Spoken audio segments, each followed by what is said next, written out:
Okay, so let's pick up where the last video left off. And that is, they have taken over this ridge.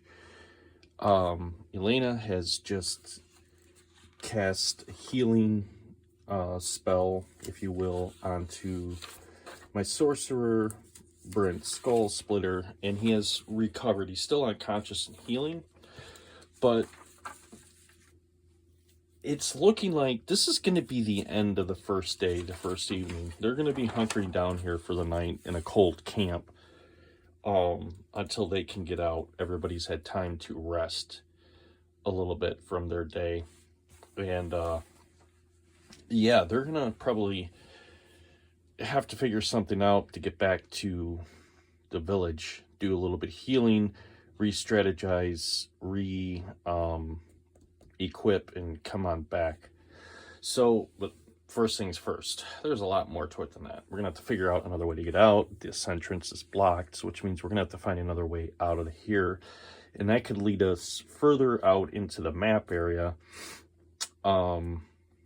that we're gonna have to explore, figure out how to get back to the main road in order to do that. So this ought to be very interesting. So the first question I have to answer, and I got to get out of the way, that is this area across from here occupied with an encounter? That's the unknown. That's what I have to figure out. So let's go to the percentile dice and do a probability for an encounter. Okay. Probably can't see that. I should adjust that a little bit so you can see the dice roll as well. We'll go right there. I don't know if you can see this, but I had rolled a 95%. 95%, there is an encounter probability there. So let's see what kind of encounter it truly is.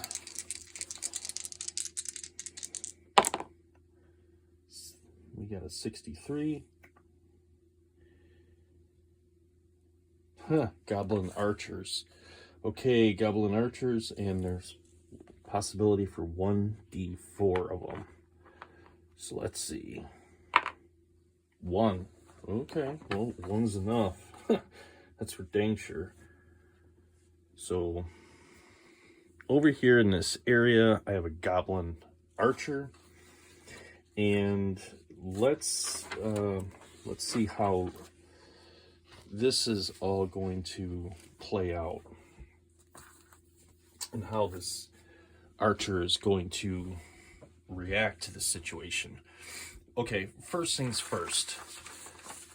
Let's see what the goblin's reaction is to the events he just witnessed, right? He just seen 3 of his comrades get thrown down a greasy ball-bearing trap in a misting rain that eventually ended up into a pool of acid that has dissolved them. And, well, I don't imagine he's going to be too happy. I don't know of anybody that would be happy underneath them circumstances whatsoever. Okay, 6. His reaction is going to be angered, rightfully so. Rightfully so. Okay, so with that, I want to see how concealed this goblin archer truly is. So a 12, he will be concealed amongst this rocky area over here, this marker where the encounter is compared to them. So let's roll the 20-sider and see where he is at. I'm going to say 12, obviously, is just the best save number. A 1. He has failed. He has failed that horribly. So the goblin, unfortunately, as he's tried to blend himself more into his surroundings, he has knocked some loose gravel loose, and perhaps maybe a couple of those grease-covered ball bearings that have rolled out into this area that point, revealing his location. That is if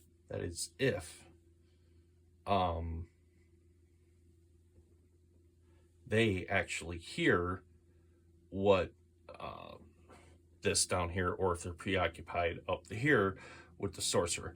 So with that, let's jump into that. And first things first, let's roll a 20-sider, and I'm going to see if Lygan Cart against his presence, +2 bonus, he'll have to have a 12 or better. See if his attention is drawn to that, or if he is just preoccupied currently with his comrades. 10 + 2 is 12, so his attention's been drawn to this area. He's just been kind of like, he looked over and been like, huh, did you guys hear that? And I think what I'm going to do is I'm going to have him equip his bow, nock an arrow. Okay, so Elena's attention is drawn to that, and so I'm going to have her see if she can do a spot check. And for that, I'm going to use my presence. She gets a +3 to that roll. Let's see how she does. The save target number is a 12. 10 + 3 is a 13. Okay, so she looks up, she's looking around, and even through the veil of the misty rain, everything else going on, she can see the silhouette of the goblin archer down there. And she's like, there, down there, over there, by those rocky outcropping, as she's speaking out. Okay, with that being said, that sets the stage to what's going on here. Let's see who goes first. Let's roll the d6 and get that rolling.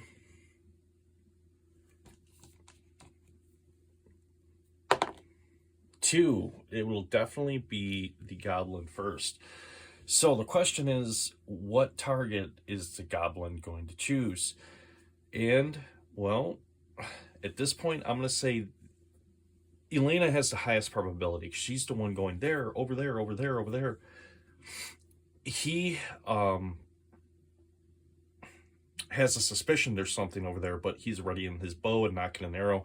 So when he does get closer to the edge to get a better look, if he has to take down an enemy immediately, he'll have a better chance with his weapon already prepared. So I'm going to say of my character here, Lygan Cart, is going to have a lower probability. So on a d6, a 1 through 3, he'll be targeting Lygan.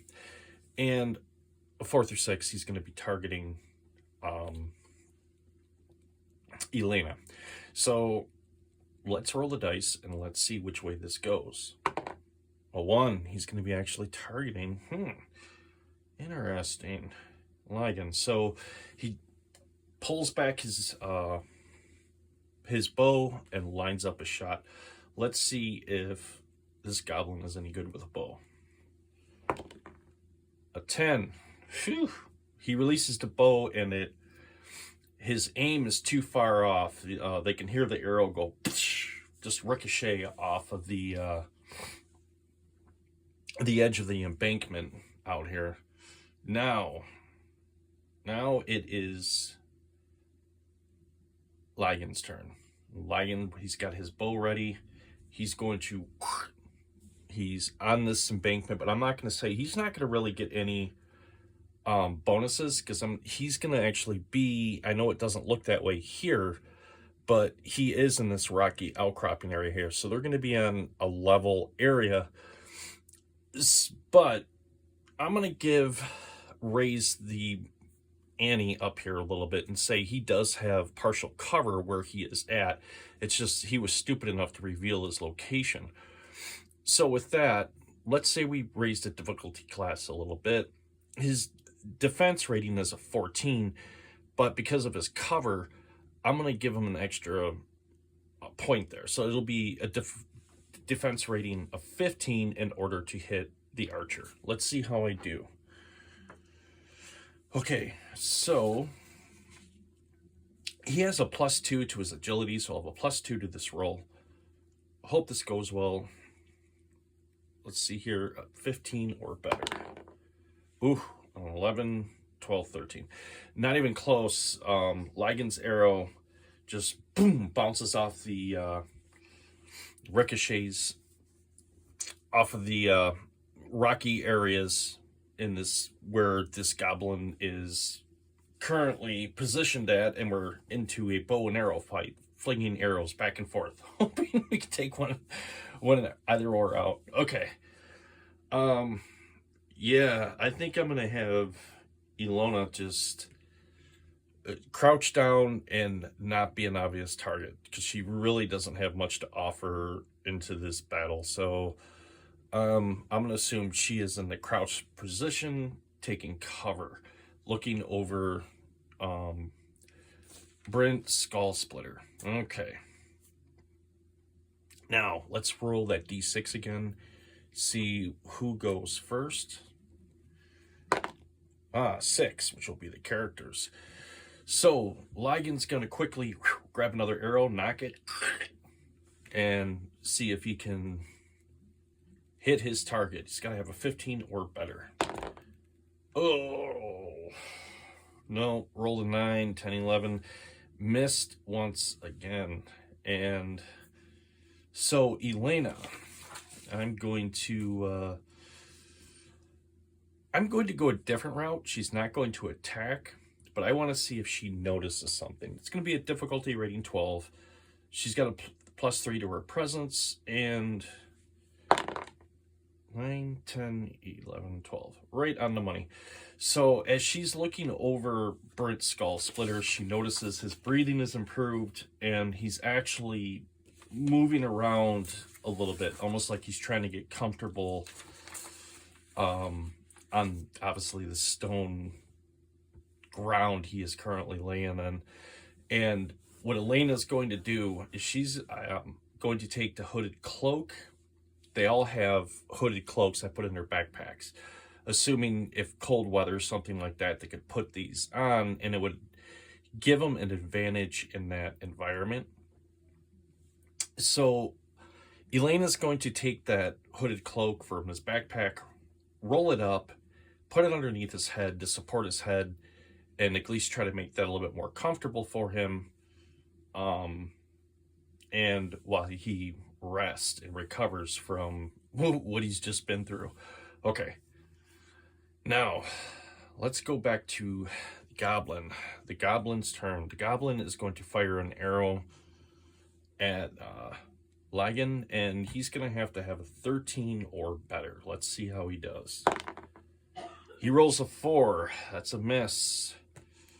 Boy, I think this is going to be a long combat. I hope not. Okay, a 3. It'll be the goblin again. The goblin fires 2 consecutive arrows at Ligon. The next one is a 5. Both of them miss and ricochet off the lower part of this embankment right here. Ligon's gonna fire another arrow. Now, I do get a +2 to this roll for the agility, but if you remember, the defense rating is raised 1 because he is partially covered. 5. Nope, misses. Okay, I think I'm just going to do away with rolling the d6 for who goes first, who goes second. I'm just going to go speed things up a bit. I'm going to roll both 20-siders at the same time and see if either or hit. Oh, so the goblin almost struck Ligon. And yeah, this is going to get really interesting. So it almost struck Ligon, close, but no cigar. I mean, it came real close. He heard it zip past his head. Elena DeRue,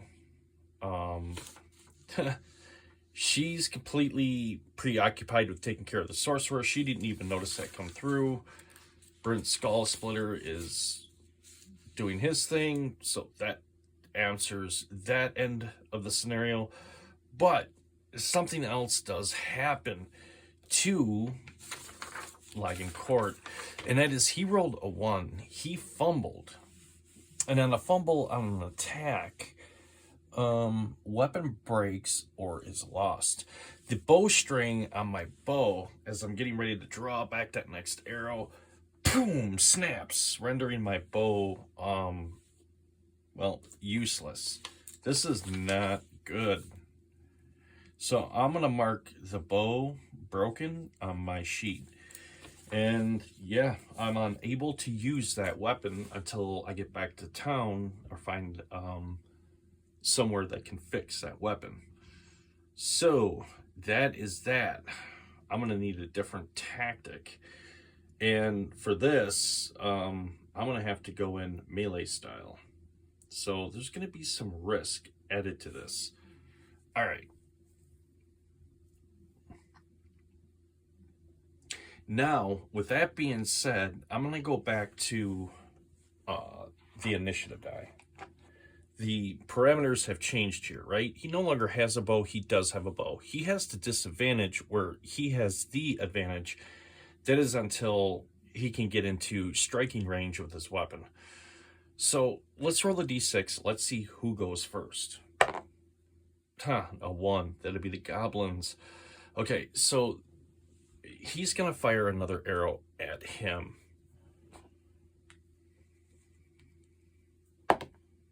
Ooh, an 11. Close, but no cigar. Okay. So he is able to... how am I going to want to do this? The arrow comes nowhere near him to strike him, but he's got to be stealthy. He's got to be... how do we put this? He's got to be able to outthink the archer. Try to anticipate where he's going to fire and run the opposite direction. So, if you know what I mean. So, I'm going to roll a agility save. It's going to say 10 feet to get him to move down this embankment. And it's going to cost 10 feet. So, once he hits this square, that's going to be 15, which is only going to give him a minimum amount of time to move into this area, which will leave him exposed. So, let's see if he makes it or not. So +2 to the roll.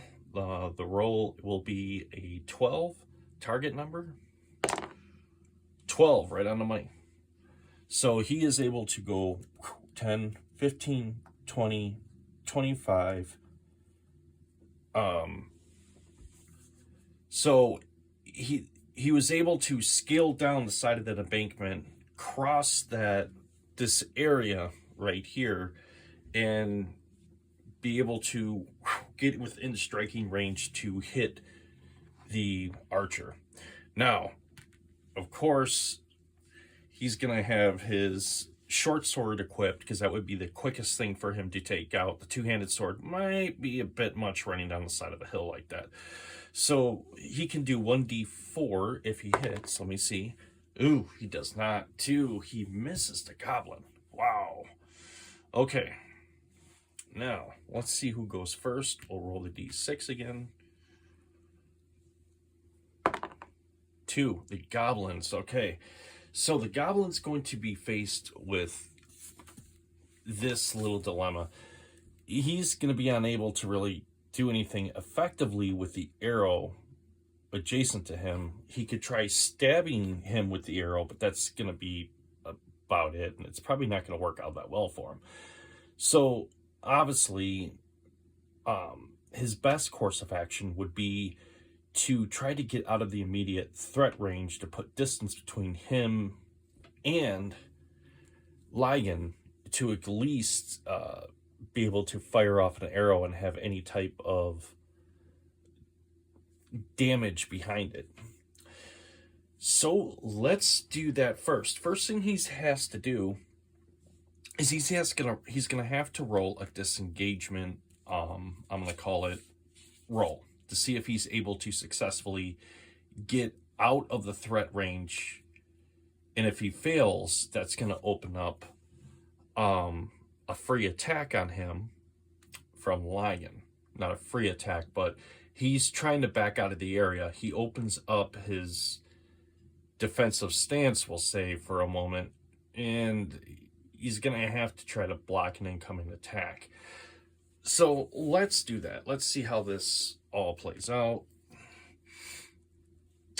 So Lion's defense rating is a 15. So that's what I'm going to roll this against. I want to see if he has a 15 or better. He rolls a 2. No, the archer tries to back out of the way of the attack, and that moment he turns his back to run away is when Ligon sees an opportunity for him to be rid of this goblin filth once and for all. So he's going to get a +3 to his roll. Ugh, he rolls a 2. So he misses, and the goblin, well, isn't out of anything. He failed his save, and, well, geez, my guy failed his. So the goblin still is able to get away. Okay. Let's roll that d6 again. Number 5. So character. All right, I'm gonna have Ligon's just going to pursue him and just try to hunt him down and kill him. So let's see how this does. +3 to the roll. Oh, 16. He nails him. No two ways about it. 1d4 +3. 3 + 3 is a 6. Yeah, he just slaughters him. He just comes up behind him with the short sword, just right through the chest. He's just done. All right. Good thing is, what we didn't get from the last encounter is that all rolled into the acid pit is corpse plundering. So we get to see if we find anything worth value on the corpse. And of course, that's going to be a D66 roll, which once again, I got 2 different colored blues here. This one will be the 10s. This one will be the 1s. Okay, 23. A bag of angry venomous moss. Test toughness DR6. Oh man. Or die. So this is the same thing that got my sorcerer in trouble. So does he take the bag? That's the question. He looks over the corpse. He sees the bag. First thing I'm going to do is I'm going to roll a presence save for Lion. So it's going to be difficulty 12. He's got a +2 to the roll. And I mean, he's got to remember what happened to Brent Skullsplitter, right? He was there. He's seen it. Well, right there. A 13. A 13 +2 would bring it to a 15. Well, he has made it. And he sees the bag, and he's just kind of like, whoa, back it away from the corpse. Like, I want nothing to do with that. So meanwhile, while this is going on, and Ligon is heading back to this area, Elena is, finally able to sit down and take a breather. Brent Skullsplitter is set up. He's finally looking like he's breathing better and overall doing way better than he was even just a few moments ago. Okay. Boom. So they're all back together, and I think this is where they're going to call it a night. It's been a long day. this day is now over. It's so dark and misty that they would be better off just to do a cold camp for the night. But really, they don't have to do that. They could do torches for the fact this area has been blocked off. They know what's in here, so the only thing that's on the unknown is off the map this way. Now, the one thing I'm pretty sure of is nobody's going to come charging them with an acid pit right here that can dissolve them. So I think they're going to be pretty safe. And with that being said,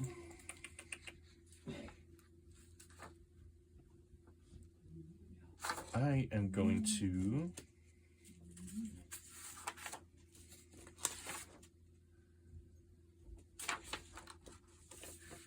have Elena light a torch. So mark that on my inventory. She's lit one.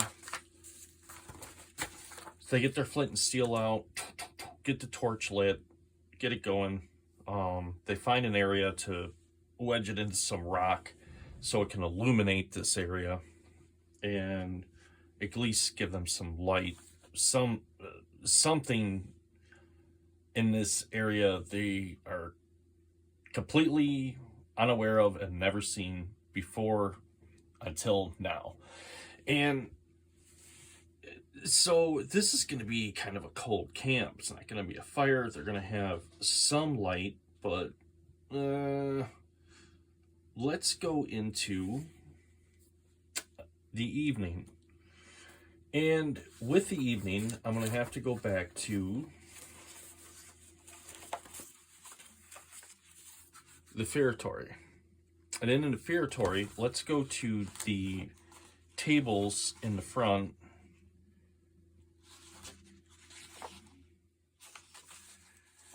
And we're going to go to this page 7, and we're going to do the nightly campsite events.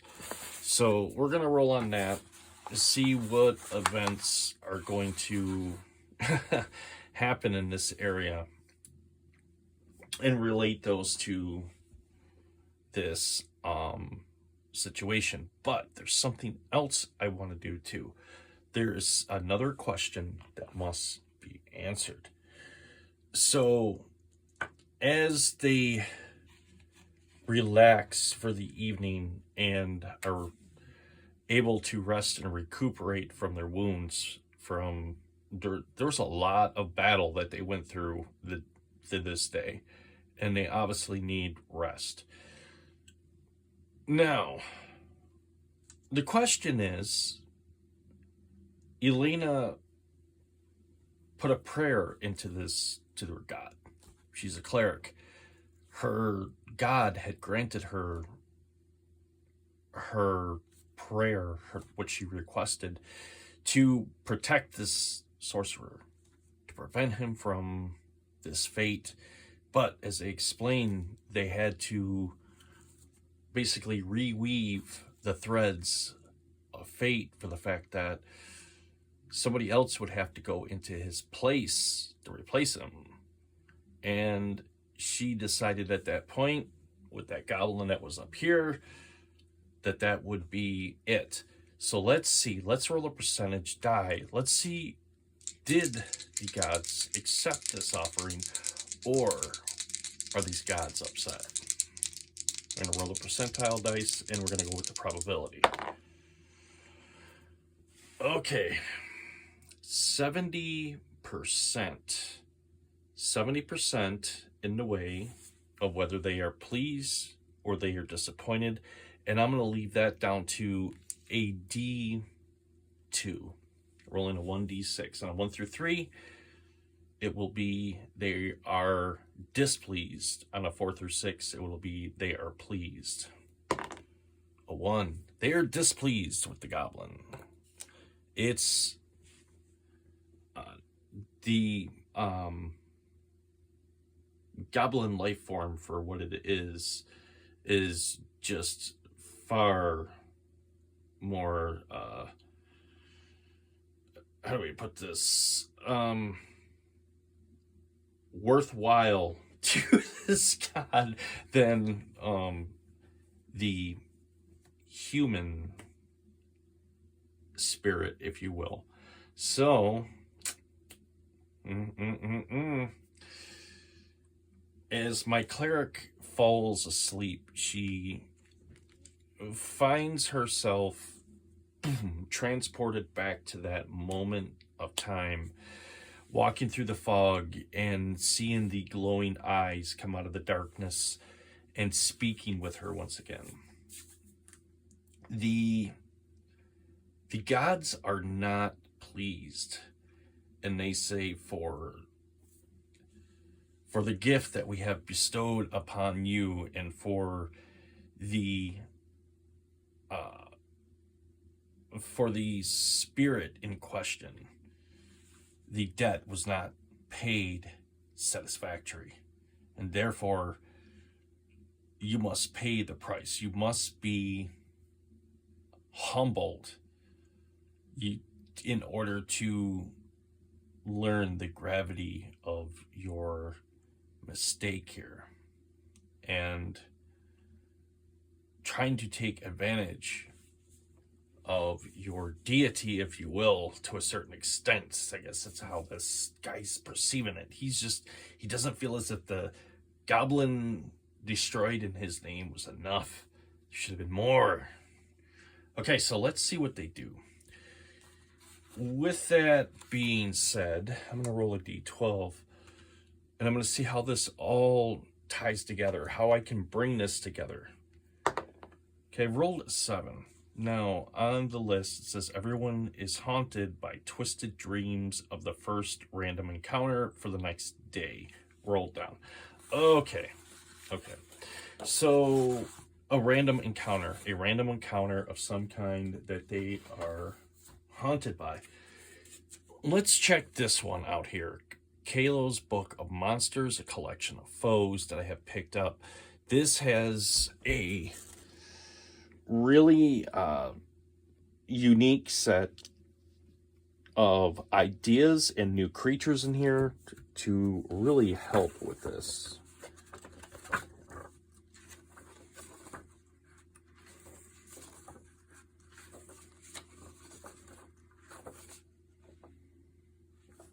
An astral assassin. A cross-planar being, the astral assassin may cross freely between this world and the astral plane, shifting between the two within the blink of an eye. It uses this power for defense, DR14, to hit. Corpse. When kill the astral assassin's body comes to rest in this world, wizards will pay a generous price to add one of these monsters to their collection. So I could find a mini for this. This is very interesting. Kind of fits the idea of what's going on here. It ties into everything, and I think it would be very interesting. I just now have to find something I'm going to use as a mini to represent this.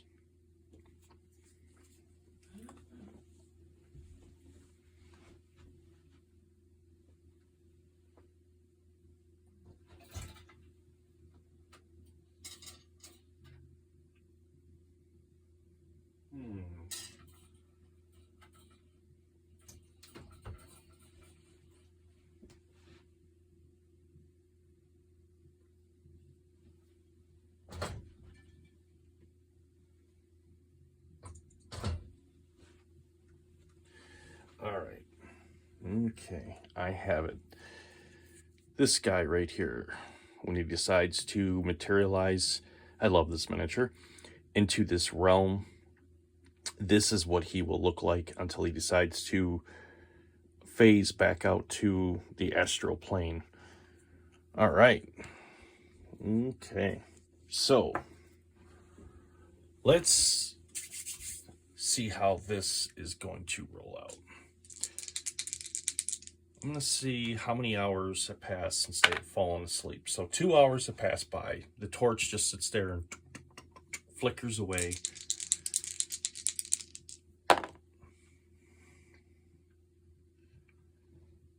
It's pretty quiet. Not too much. They're getting a restful sleep. Let me see how many more hours pass. as a matter of fact, let's see if this guy is going to make his presence even known to him tonight. 80%. He is. He is. Okay. So 4 hours pass. It's almost 6 hours they have been resting. They're all in a very restful sleep right now. Let me see. Does he appear? Oh, yeah, 93%. So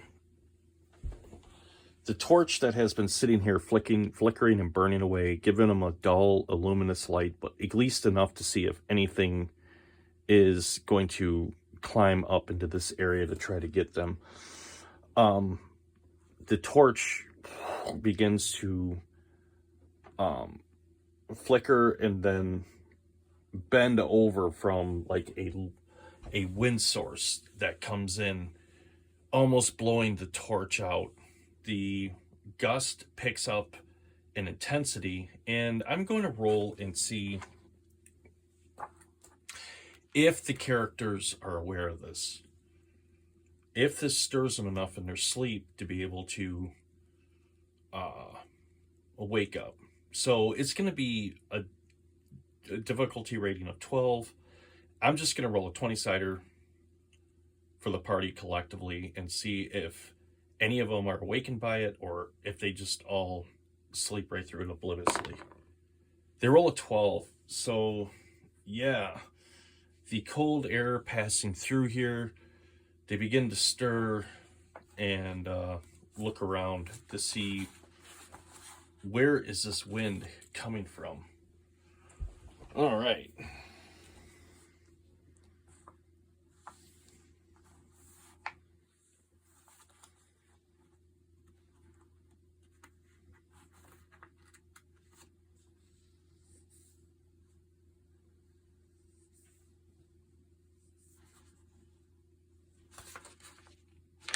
So it gives me a brief description of what I can do with this.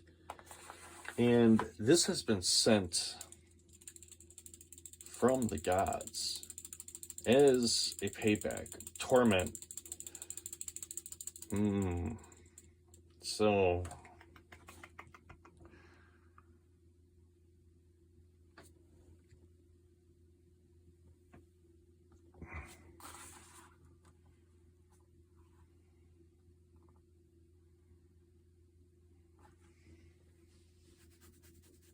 first things first, he is coming in. They're aware that this wind is blowing through. Now, I want to see if he's materializing into this plane. They can't see him yet, but can he see them? That is the main question here. I'm going to roll a 20-sider, and I'm going to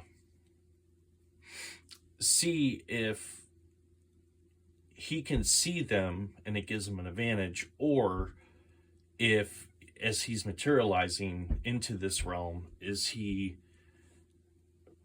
unaware? Can he not perceive what's going on? But what doesn't make any sense, because he was summoned here by the gods to come and torment them. So that doesn't even make any sense. He knows why he's coming here.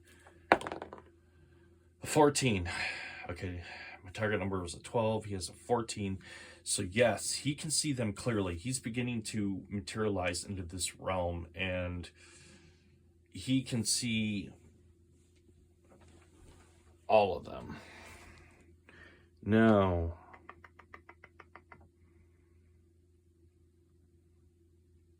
he's in close proximity to the lion. He's just going to target him, and I'm going to see if he can do a fear attack. A 15 or better. Oh, wrong die. 15 or better.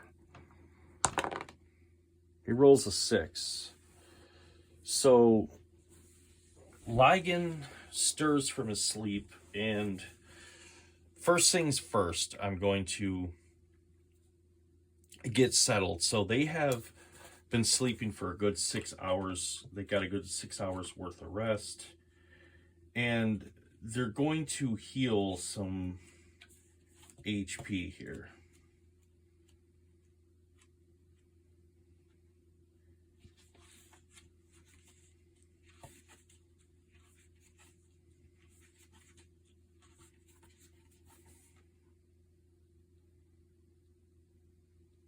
So they're each going to restore D6 HP for their time rested. So I'm going to roll a D6 for Lygan. He gets 5. He has recovered 5 HP.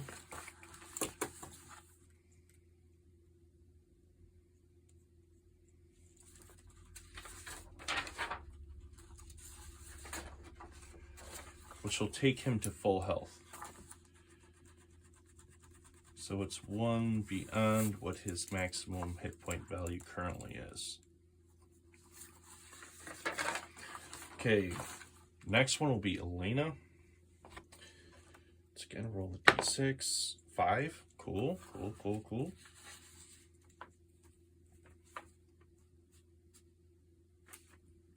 So that'll take her almost up to full health, just 1 point below. She is at a 25. Her maximum hit point value is 26. Okay, now Brent Skull Splitter. So she's already done the healing spell, and he's back up to 10 of 28 hit points. And now I'm going to roll the D6 for the time rested, which will be another 4. So he'll be at 14.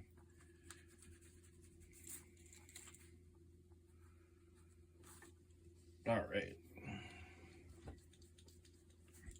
Now that that's done, that's out of the way.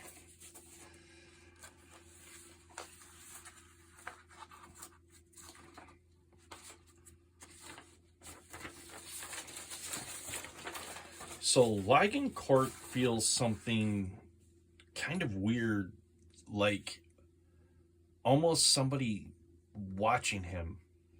And he sits up, rubbing the back of his neck, and turns around into this direction. And the wind that has been coming in suddenly just stops, and the torch just goes back to its normal flame and begins to flicker and burn like a torch will. And it becomes eerily silent. Now,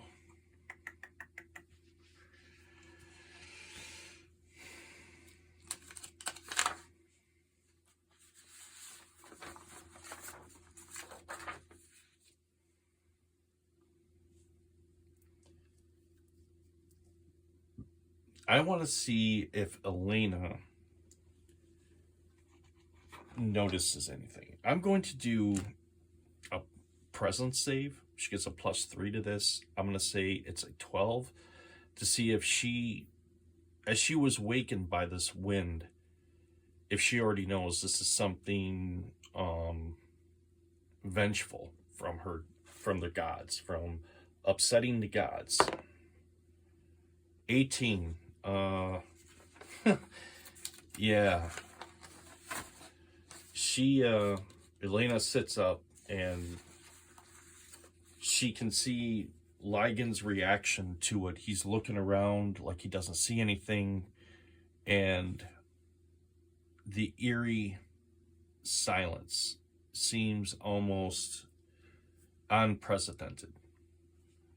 And I'm going to say she calls out to Lygan and says, Lygan, don't go out there. Stay here. So she's warning him. Brent Skull Splitter at last opens his eyes. He's at 14 hit points of 28. So he's about half his health right now. And he sits up very slowly. He is very sore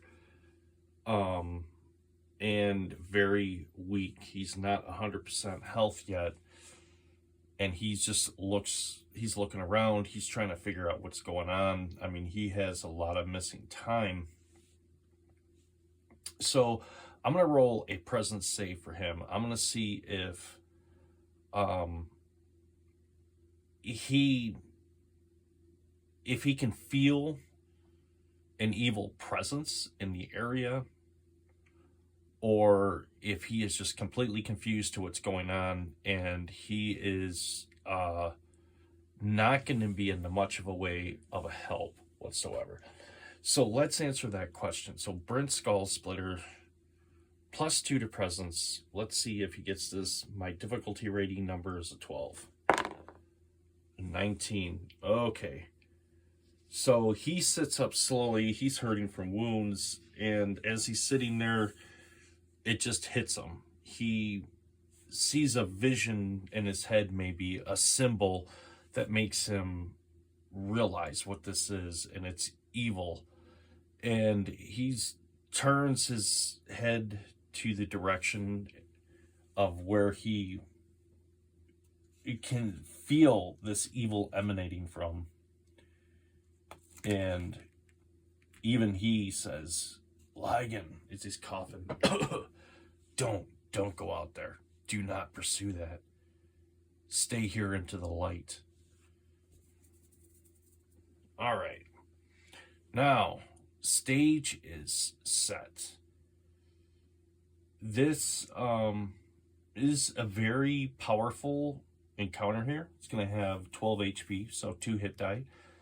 And let's see who goes first and how this is going to play out. All right, so I'm going to roll a d6. It's a 2. It's going to be this astral assassin, if you will, his turn first. And so he's going to move into this area. He can bend time, space, if you will, so he will be able to move among them undetected, unseen, if he wishes. He can only be seen if he wants to be seen. So first thing he's going to try to do is move through the area and knock the torchlight out. Let's see if he's able to achieve that. I'm going to say to do that shouldn't be difficult for him. I'm going to say the difficulty rating for it will be a 13. It'll be slightly above average, but shouldn't be that much of a challenge for him. Let's see. And I'm going to say he has a, well, he's this astral assassin thing. He's going to have a +3 to his movement roll, if you will, because he's frankly invisible until he wants to be seen. 10 + 3 is 13. He hits it. He is able to pass through the area of where they are at and place himself maybe down here in this other darker area of the embankment area. And the torch light at that point, the wind returns and the torch flickers. It turns a blue until it goes out into just a few embers that can be seen slowly fading and burning out until they are completely engulfed in darkness. Okay. Shit. This is not good.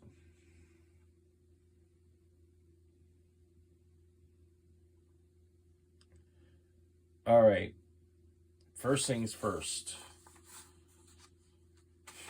Brent Skull Splitter, he's going to try to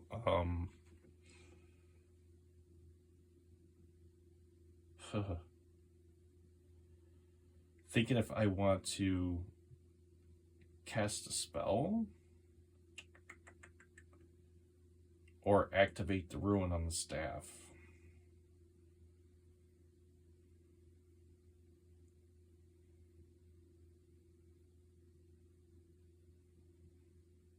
I forgot to renew my omens too. It's a new day. Oh, a couple of things I forgot to do. No, it's not a new day yet. That's right. We have rested for 6 hours, but we gotta get through this encounter first. Okay. Sorry, a little off the beaten track, thinking out loud here. All right. So I think Brent Skull Splitter, he's going to grab the staff,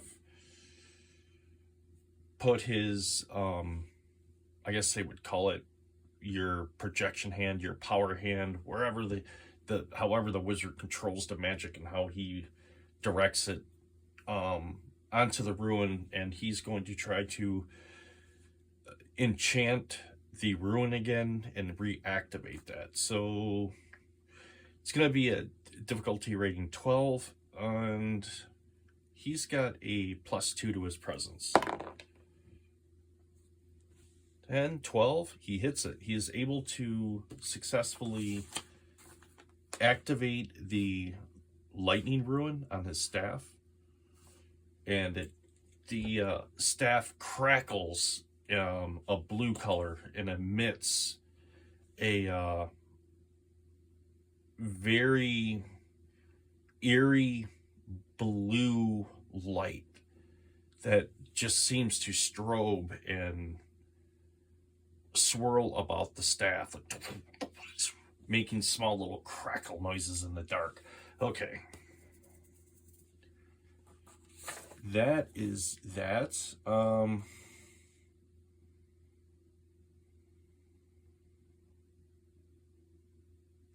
Elena's gonna start lighting. She's fumbling for another torch to get it out to light another torch. What is Ligon going to do?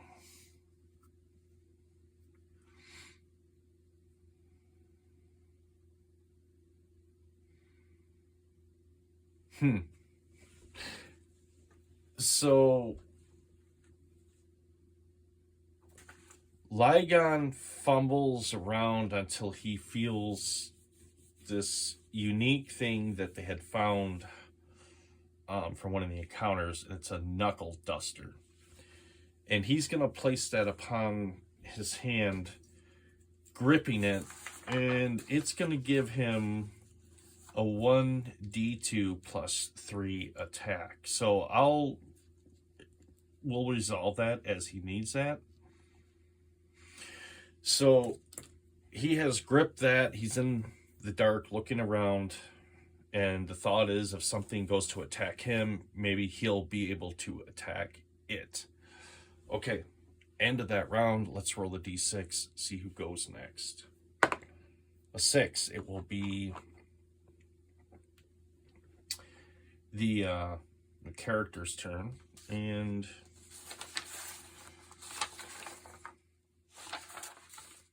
Skull Splitter.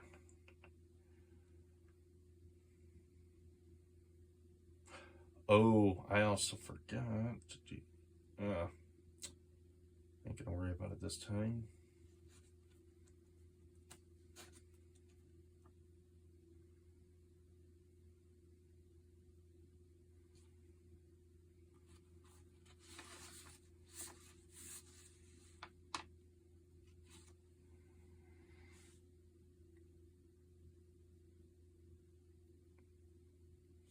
So what I'm thinking about doing, I'm thinking about casting my levitation spell. And I can hover for my presence plus d10 rounds. So, and of course, I would have to roll to make sure that the spell went off correctly. A lot of things into it. The roll could go bad and all the magic could go right out. But if I do succeed, it would definitely make me a little bit more dangerous than what I currently am. So,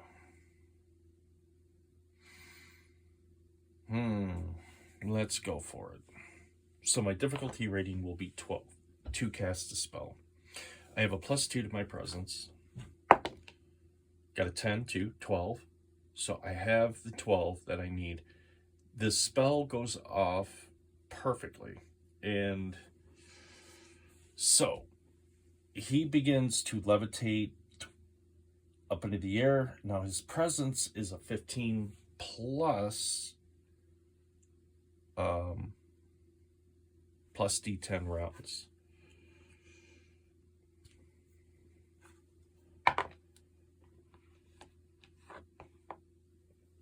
That'd be 19 rounds. Holy crap. Okay. So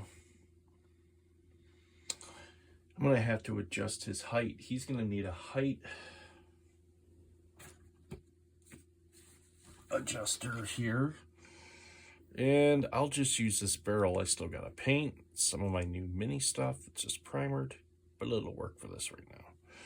So I'm going to say he's like that. He is levitating into the air. Yeah, it's dark, but he has this enchanted staff that is crackling with lightning, waiting to be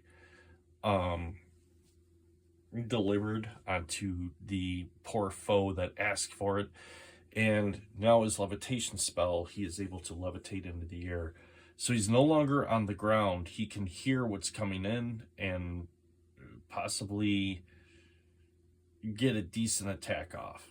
All right. I'm going to roll. I'm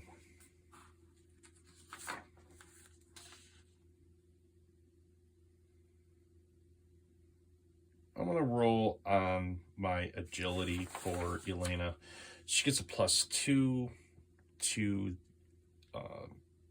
that save roll. The difficulty rating is going to be a 12. So she rolls a 9. She's still fumbling with the torches, the flint and steel, into the dark, trying to get some light going. And so far, she's not doing too well. Lagan Court, man, oh man.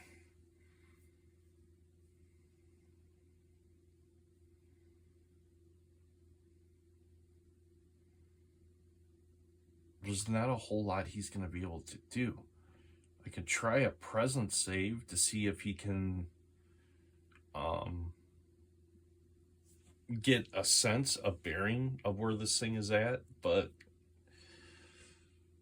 really there's no point. He's already had 2 different people warn him not to go out there because whatever this thing is, its weakness is going to be in the light. And unfortunately, they're sitting ducks right now at this point. Okay, so it is now the Astral Assassin's turn. And it has a horrible claw attack of a 1d8. So, first and foremost, let's see what his reaction is to this sorcerer right here levitating in the air with a lightning enchanted staff. So, first things first, we're going to roll 2d6 and check out the reaction. An 8.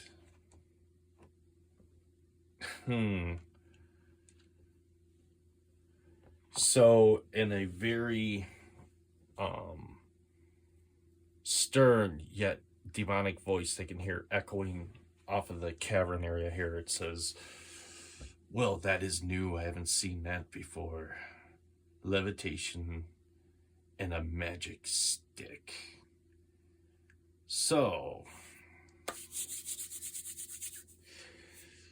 he is now going to be able to make an attack if he wants to. Now, to attack the sorcerer, I'm going to say that's going to be the sorcerer's defense rating is a 17. So he has a 17 defense rating, and he's floating. So almost impossible is a difficulty rating of 18.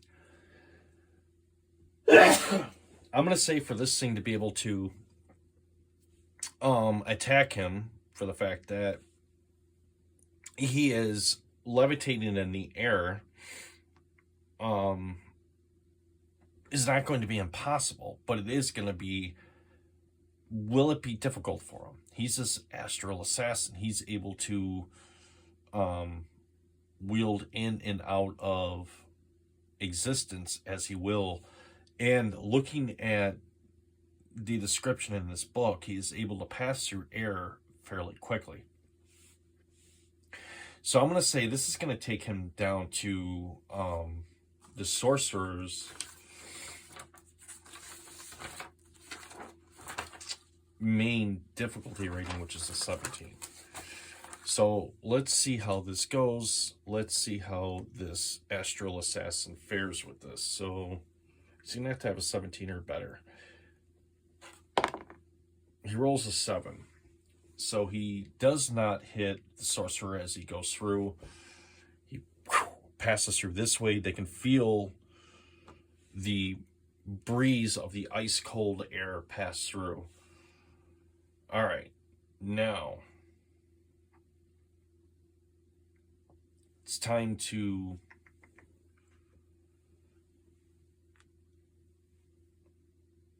re-roll that d6 and see who goes first this time. 3, it will be the villain once again.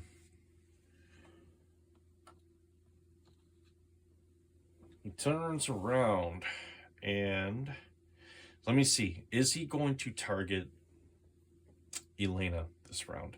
Let's roll the probability for that. Let's see what that is. A 93%. He is going to attack her this round now that he has them confused, looking over here. And let's roll that 20-sider. Let's see how he does, how he fares with his attack. Now, let's look at Elena's. Her defense rating is 14. So he's going to have a 14 or better. But he's able to move through the air quite quickly. So he is going to get a bonus. He's going to get a +2 to his roll. He rolled an 18. He doesn't even need the bonuses. And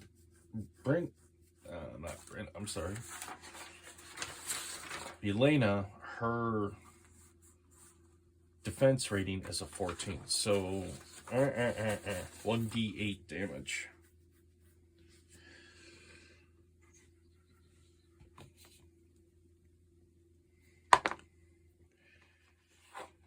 Five points of damage. Okay, so 2 points is going to be absorbed by the armor. The other 3 will be inflicted upon Elena.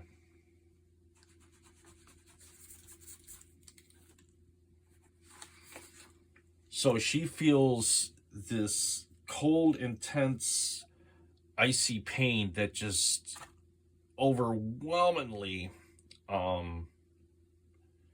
is unbearable until she realizes at the moment she has been stabbed by these large icy claws that have torn through the armor into her skin.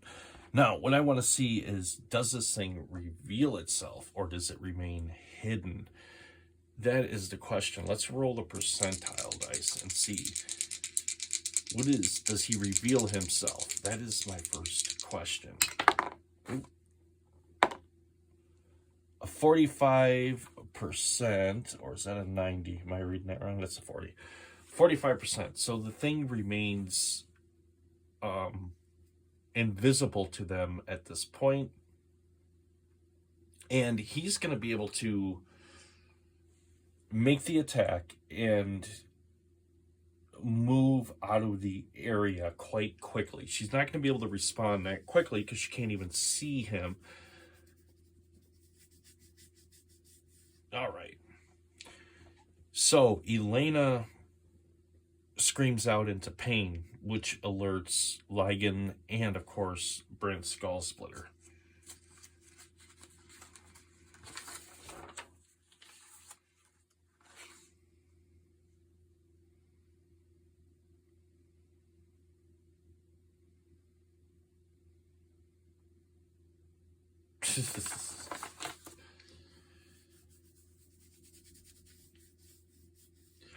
All right, I'm going to...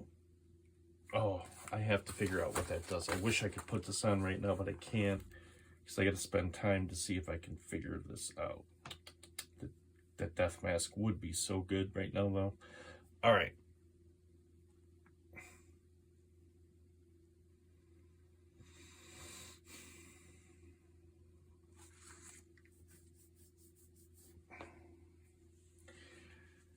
I am going to roll for Brent Skull Splitter's presence. I want to see if he has a general idea where this creature is at, and to see if he can make an attack at a penalty, but at least maybe we might get lucky and hit this thing. So his save for that is going to be I'm going to say a 14. It is going to be elevated. He gets a +2 to his presence. 12. Okay. No, he is not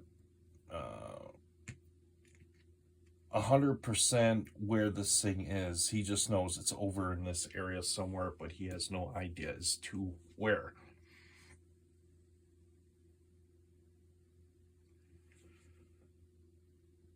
Cord is just going to, lagging Cord, hold his ground,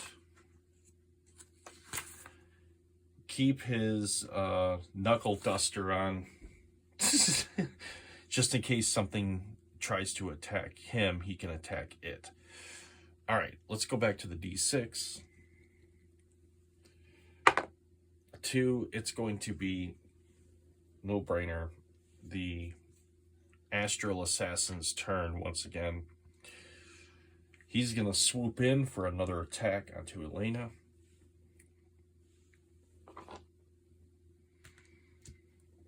And of course, he's going to +2 to this roll. An 11. No, he is not successful this turn. All right. Now it is the character's turn. So Elena de Rue is able, she can feel the evil force drawing in closer to her, and she is able to ready herself for the next attack.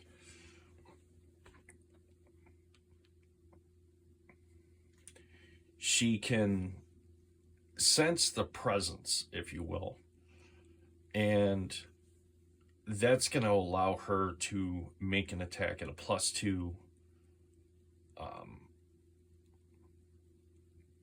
A +2, not a bonus, but it's going to be a +2 penalty to the attack roll because it is invisible. So a 12 -2 would take me to a 10, but my strength bonus is a +1, so that's going to make it an 11. So she gets close, but no cigar. She swings her shepherd's crook through the air, but gets very close to hitting him, but not close enough. But it is a move in the right direction. Brent's Skull Splitter, from where he is levitating here currently, he can hear where she was swinging, and he's got an idea of the area into which she's swinging at. He's going to move forward like so. Hopefully he doesn't fall over. I'm gonna move him there like so. And he's going to swing his staff into that direction to see if he can get lucky and connect. And of course, he's going to have a -2 to his roll because he can't see it either. So his strength is a +3.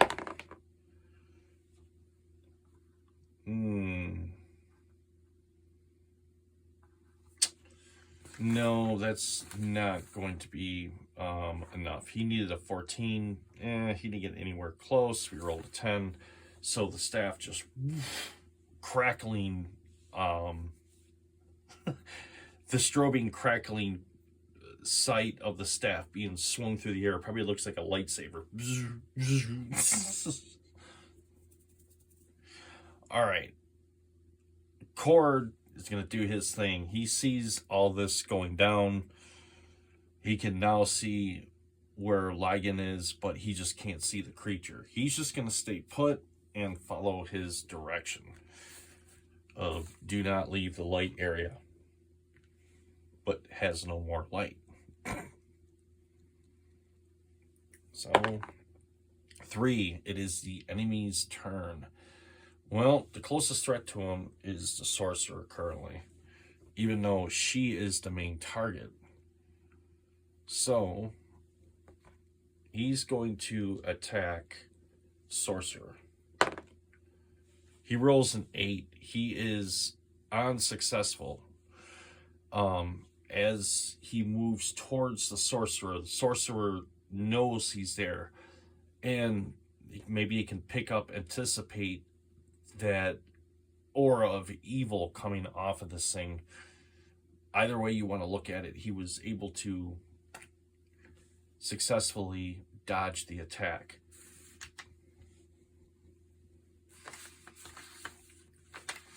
Okay, so I'm going to go back to Brent Skullsplitter, who was most recently engaged with him, and he's going to do another attack. -2 to his roll.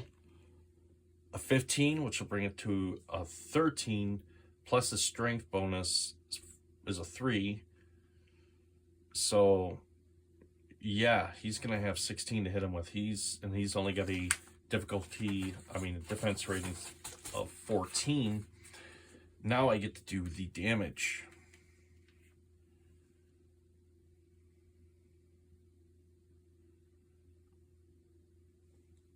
So there's D2 lightning bolts. So let's roll D4, 1 or 2. We'll count as a 1, 3 or 4 as a 2, a 4. So that's going to be 2 lightning bolts that cast D6 damage. So let's roll 2d6.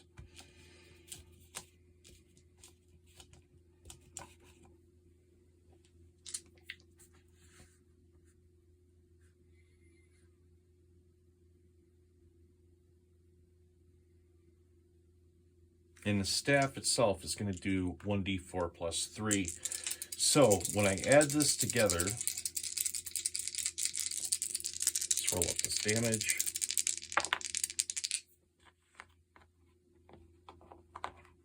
There, wasn't ready to cast you yet.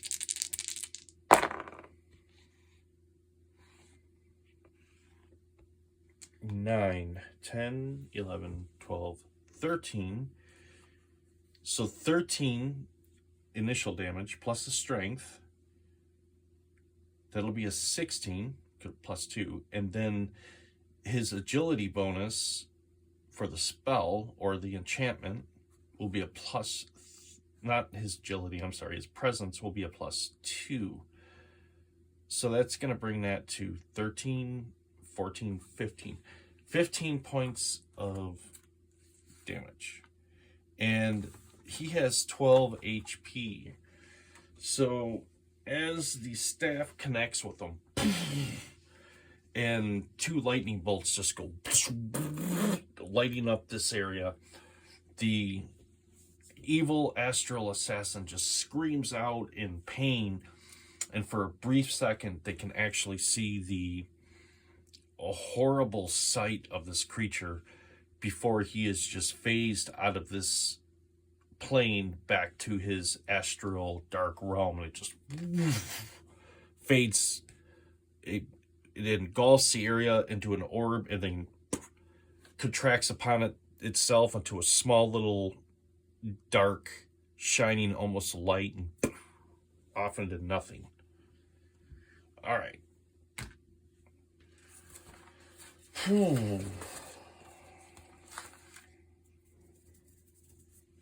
Boy, don't piss the gods off. All right. Well, I'm going to say with that, Elena is able to successfully get another torch lit. So I'm going to cross another one off her inventory.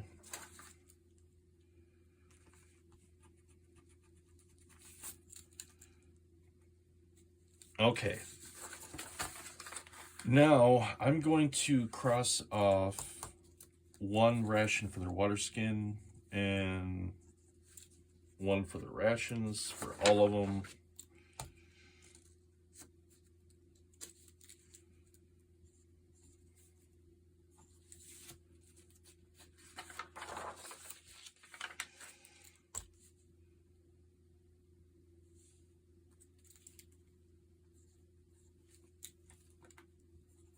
Okay, so now it is time to roll on the calendar of Necrob.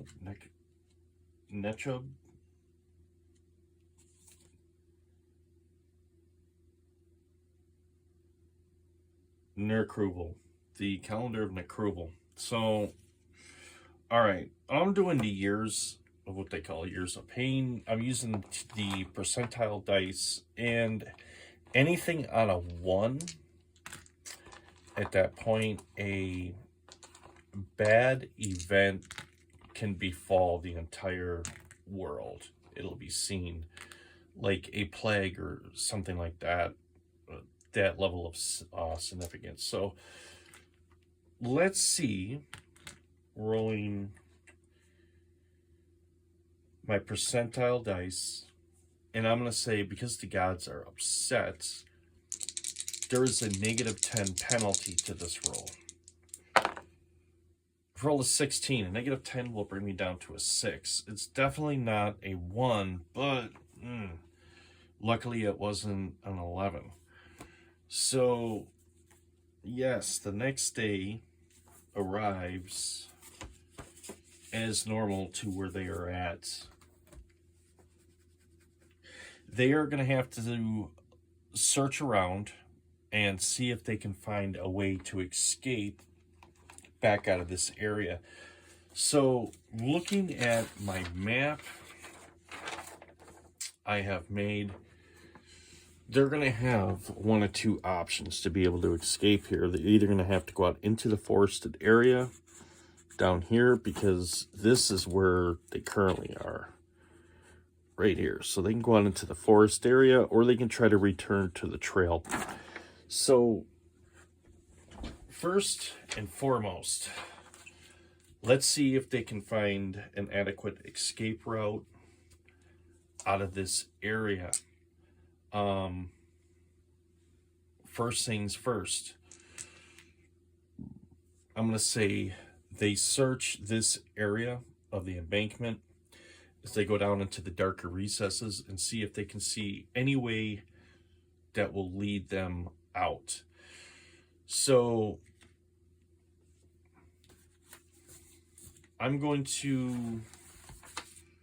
since Elena has the torch, I'm going to allow her to lead and see if she sees anything.